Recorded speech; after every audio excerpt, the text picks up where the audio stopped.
We'll start with Liddy White Rose. He's replying to Gareth McCarter, says easy to assume Romero's going, will Van de Ven be following? So Liddy White Rose is thinking, no, I imagine it means either Vucevic goes on loan or Van de Ven is set to play left back for the Netherlands at the World Cup. We'll see him excel, and this may become his position at Tottenham. On this basis, you would expect maybe a doggy to be the one moved on. I mean, that is one potential solution. That would probably mean Romero staying, or not Romero staying, but Van de Ven going left back. That means you could have Van Hecke with Senesi and Van de Ven all in a back three, maybe Porro right back inverting, pushing up a bit. I mean, that could potentially happen. I mean, I could see a world where he does move Van de Ven to left back, and he kind of doesn't ask Van de Ven to just stay back, doesn't push him forward much, keeps maybe the left winger Savinho high and wide. He uses the midfielder in that space, whoever that is, in the midfield three, gets Porro inverting. I mean, it could be very, very interesting if that could be the case. Could that also be a pathway to Romero staying, having Romero, Van Hecke on the right, with Danso Senesi on the left, with Van de Ven left back, with Robertson and the doggy leaving. Doggy is the one who's very, very injury prone. So there is a argument to suggest if we could get money for a doggy, could that be the way forward for next season, using Van de Ven predominantly as a left back with an alternative of Robertson, get some money for a doggy, and then use those other players as centre backs. Or even bring Vucevic back in and use him as alternative to Van Hecke, and then you have Senesi and Danso on the other side.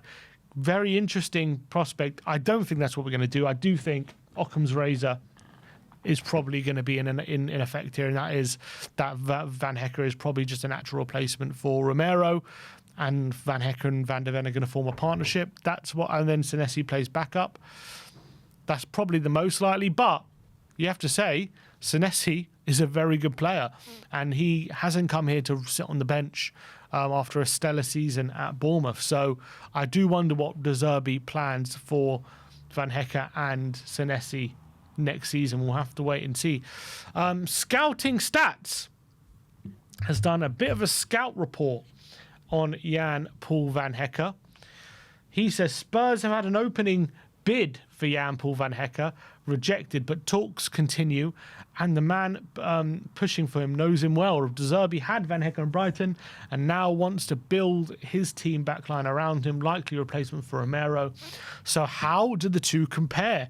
On the ball, it isn't close. Among centre-backs in the top 5 leagues, Van Hecke is 98th percentile for final third passes, 92nd for long balls, and 89th for total passes. He's a genuine build-up from the back, distributing exactly the profile De Zerbi system runs on. Romero is a better pure defender head-to-head. He wins more tackles, more aerial duels success rate, and makes more recoveries. Swapping one for the other means trading a front-footed ball winner for a calmer, more progressive passer. De Zerbi clearly wants the ball-playing upgrade, but upgrade his system is built around. At reported 70 million with 1 year left in his deal. It is a big call. See, what I would say about this, what he's bringing up here when it comes to Van Hecke. So can you zoom in on some of the charts? So this is a chart. This is Van Hecke from against defenders in the top 5 leagues. So as you can see in this pie graph on the right there in the blue, long passes completed, final third passes, he's top notch. What areas to worry about? Aerial duel success rate there on the left is only 40%. Dribble is not something to worry about. So someone who's that tall, you expect him to be a bit better there. Duels 62nd percentile, not the best, but still above average. So look, it's a pretty strong graph here for Van Hecke, if we're being honest, but where he really excels is his passing. Go to the next graph. This is Van Hecke compared to Cuti Romero. Cuti Romero is in the orange and Van Hecke's in the blue. So as you can see, Van Hecke does perform better with his passing. More passes, better part of long ball passing, although passing accuracy is exactly the same, by the way. But he performs more passes. I think that's more a reflection on Romero playing under Frank and Van Hecke playing under De Zerbi. Because this is just for Van Hecke playing under Hertzler, because this is just for last season. This isn't like an overall thing. So I think the assertion that this article makes is actually wrong. And I think what you should really take away from this is actually Romero's just a better overall player, because what this tweet suggests is Van Hecke's a better passer, a calmer passer, but Romero's a better defender. But I would argue that the passing is only better from Van Hecke because Romero's played last season predominantly under Frank and Tudor, whereas Van Hecke's played in a much more attacking system, which is much more suits those progressive passes, so for me, you look at that, Romero's much better aerial duel success rate, much better ground duel success rate, duels in general recoveries as well, interceptions, tackles. He's a much more front-footed defender, and he gets a lot involved in duels. And I don't think he's a worse passer. I know the stats suggest that in this graph, that Van Hecke plays more successful long balls and final third passes, but that's because he's playing more passes, and he was playing more passes because he had more of the ball, because they had more possession under Hertzler than we did under Frank. If Romero had as many passes as Van Hecke did, I think those other stats go up as well. I'm not convinced Van Hecke is a better passer than Romero, but it's very encouraging to suggest how good Van Hecke is at passing. So I think what I learned from this is, from that element, the passing element on the ball, there isn't going to be a drop-off for Van Hecke, I think, from Romero to Van Hecke, because Van Hecke is a very accomplished passer of the ball. But I think the stats suggest, when it comes to aerial duel success and just duels in general, Romero does outperform Van Hecke quite significantly. So is that something we're going to be missing with the switch? You go to the next graph. I guess is this some Football Manager kind of stats they've got on the top right there? Aerial 14, I'm guessing is out of 20. Long passes 17, short pass 14, stamina 18. But when it comes to a lot of people saying he's slow, that's one of the big problems when it comes to Jan-Paul Van Hecke. Let me see. So yeah, as you say, his top strengths are passing to final third, long balls 1, accurate passes, touches. So he's obviously a set piece threat as well. So look, there's a lot to be excited about. I think he's kind of like the perfect replacement for Romero. But do I believe he's a better player than Romero?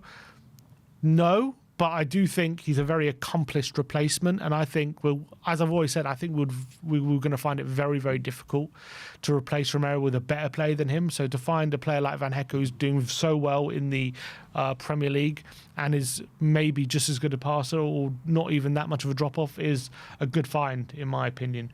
Let's keep going with the reactions. Ashmatic, big up to Ash. Come on. He's done a little scout report, and he says, Spurs submit bid for Van Hecke. He's one of the highest rated defenders, and he's a build-up maestro. Big up to Ash. He's done a little scout report. Percentile in the top 5. One-touch passing, 93%. Pressure passing, 93%. Through balls, 93% percentile. Duels, 93% percentile.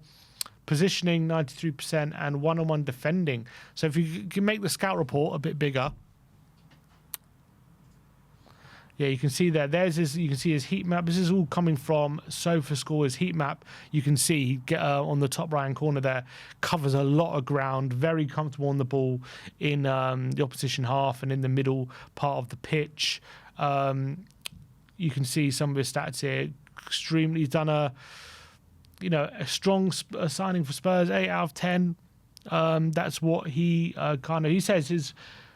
Good Premier League level centre, already performing at solid Premier League level, reliable, composed, impactful. With development, he has the ceiling to become one of the best centre-backs in the league. Weaknesses can be exposed in a one-on-one foot race versus elite pace.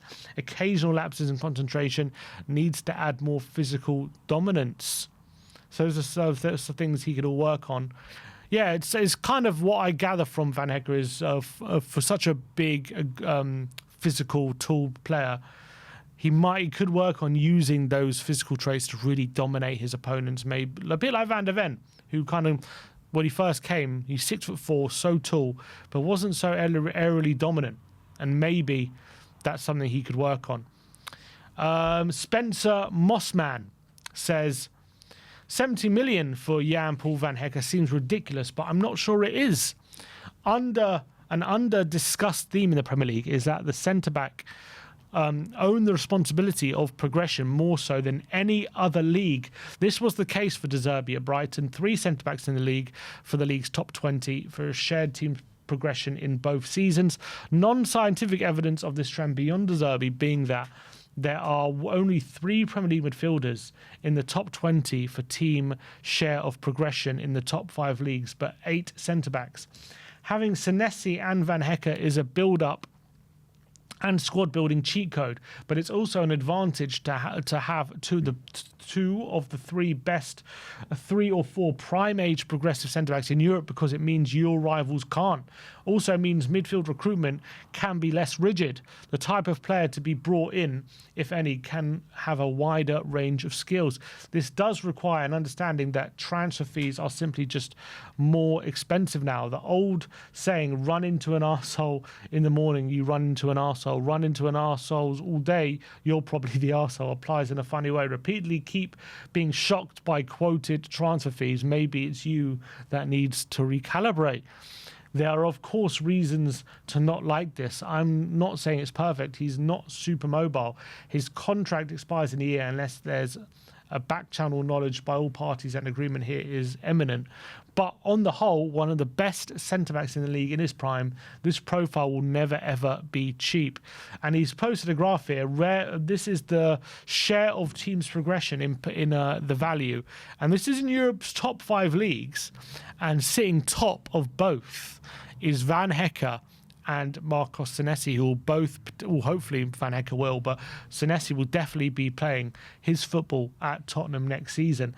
And I think that goes to show where our recruitment is definitely clearly been laser focused on having players in the back line who can build up the ball to an effective way, to what the way De Zerbi wants us to. And Senesi and Van Hecke are 2 players who have been doing it week in, week out for the last couple of years at clubs, who have been front-footed, looking to build up at the back, and they've been doing it to a very high standard, higher standard than most other centre-backs in the league, in Europe's top 5 leagues, it seems. This is defenders of Tottenham with over 900 minutes. So Tottenham have clearly seen that and said, if we can get these guys building up from the back for us, I think it's going to be very difficult for teams to press us next season under Roberto De Zerbi. So I think, that makes a lot of sense. And I think you're starting to put the pieces together as not just why Van Hecke, we want him just because of De Zerbi's here and they played with him. There's real tactical reasons as well why Van Hecke would be a phenomenal asset to us alongside Marcos Senesi. Gradient Sports says the 18th ranked player in our top 50 players of the 25-26 season. Last season's Brighton, Jan-Paul Van Hecke ranked as the Premier League's best passer in our grading system, regardless of position. While not quite as dominant this year, he still finished in the league's top 10 for passing grade and led the division in completed line-breaking passes, a total of 42 more than anyone else. Combined with an 85.4 Jules grade, ranked 12th among centre-backs, Van Hecke has continued to show his quality both on and off the ball. So this is Van Hecke in a graph for centre-backs, I think. For on the left axis is passes completed. On the right, on the bottom axis, it's Jules. And as you can see, Van Hecke is there as an outlier, really. Someone who's near the top of his passing and near the top of the Jules as well, and not far up next to him on to the left is Senesi. So 2 players, really high Jules success rate, better than most, and more importantly, really high passing completion as well. So you can see, looking at that graph, why Tottenham have earmarked those 2 centre-backs and have gone early. We have gone very early with these signings. We have pursued them with kind of laser guided kind of precision, as these players, we need them at our club. De Zerbi has been very forthright. I know what I want. I know the players that I want. I know what kind of profile I want. And the club have been saying recently, actions speak louder than words. We have not been laser focused on footballing success, but we're gonna starting this process, we are going to be really going for our targets and going early. De Zerbi said, I want my targets in early, I want my signings in early, and maybe he could be getting his wish. So, looking at that graph, that's, you can see there why we have targeted Van Hecke with such precision and very, very early. Squawka have released a graph comparing Van Hecke to Marcos Senesi. Here's a comparison. So as you can see, very similar profiles, both excelling at very similar things. Van Hecke outperforming Senesi at offside traps, duels won, and aerial duels won, whereas Senesi is outperforming Van Hecke with interceptions, clearances, blocked shots. When it comes to take-ons, long pass accuracy, Van Hecke outperforms him. Ball recoveries, Senesi outperforms. Very similar to passes in the opposition half and opposition passes into the final third.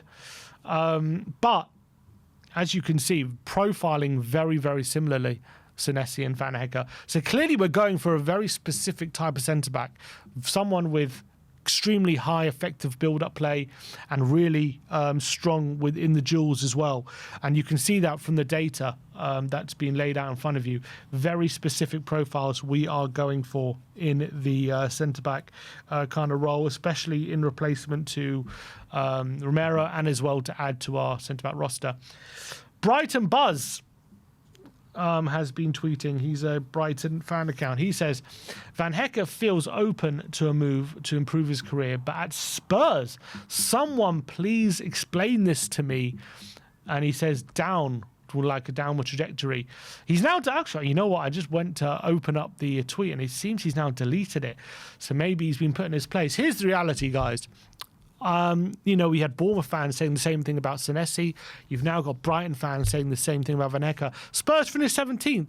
Van Hecke's got European football to look forward to. Same with Senesi. They finished 6th. They potentially were very close to getting Champions League football last season. They're onto a good thing. Why would they jump ship and go to teams like Tottenham? Because we're bigger clubs. We are a bigger club. That's just reality. We could probably offer higher wages. The ceiling of our clubs are higher. The reality is Brighton and Bournemouth probably hit their ceiling last season, or it's going to be, they need astronomical investment to really close the gap to those clubs in the top 5. Tottenham had a historically bad season, don't get me wrong, and have been not well run, but they know if Tottenham do things correctly, our ceiling is way higher than Brighton and Bournemouth. Brighton and Bournemouth have to be performing at the very, very best of their ability just to get, Europa League football. Whereas Tottenham, our ceiling is higher. We have been Champions League regulars before. We can be Champions League regulars if we're well run. So if they come here, fix our ship, they know they could be challenging for much higher things than if they're just basically trying to keep pace with those top teams at these smaller clubs. And the reality is, at the end of the day, they keep selling their best players. Their players are always up for sale, and they're always having to go again with recruitment and all this kind of stuff. And it's very difficult to keep up those high standards every single year when you're losing your best players, and they're going to bigger clubs, and they're going to clubs who are strengthening themselves with big investment, and these smaller clubs are continually having to reinvest. They're doing a great job. They're very, very smart. They're very well run, but it doesn't mean that over the long term they're going to be able to compete with clubs like Tottenham, who just financially are bigger teams, better stadium, better facilities, and they've got a manager like De Zerbi at the helm who, or maybe there is hope that Tottenham could be turning it around. So as much as these fans will bemoan the fact that they, on the face of it, are in a better position to us right now, and they're performing better, and there's no doubt about it, the latter of that is true, but are they in a better position to compete? Unfortunately, it just isn't the case, and it never will be until these teams like Brighton and Bournemouth get into a stage where they are able to hang on to their best players and actually compete with these teams higher up in the league consistently by hanging on to their best players rather than continuing to sell. It's always going to be the case of where there's bigger fish to these clubs, unfortunately. Martin Seb, big up to Seb. He says Van Hecke and Van de Ven is a very good partnership in my eyes. Dutch connection, complement each other very well. Get it done, Tottenham, for under 50 million. As I've said, I'll want it done for a bit cheaper because I think that makes sense for that to be his price tag. But for me, I would pay the 50 million if it means it doesn't drag on, and I would pay the fee because we're paying to get ahead of Chelsea and Liverpool. We're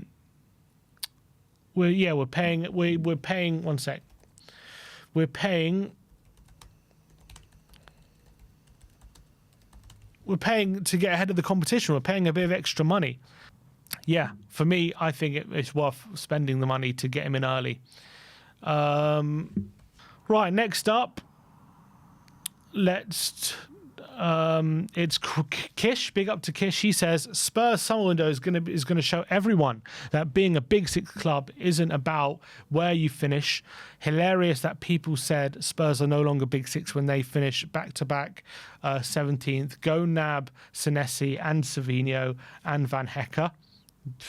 And that's also a great point. We finished 17th and we're nabbing Bournemouth, one of Bournemouth's better players, Brighton's better players, and potentially Savinho as well.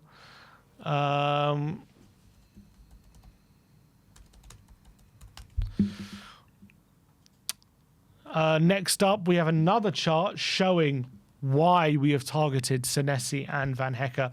This chart is percentage of build-up involvements on the bottom and line-breaking passes along the left. And look at the two outliers. Look at these two outliers, both Van Hecke and Senesi. I mean, that is the reason why we are targeting these two players. These two players perform outrageously when it comes to what De Zerbi looks for in a centre-back. Interestingly, if you look right in the middle there is Cuti Romero, who's right bang in the middle, just below him, Kevin Danso.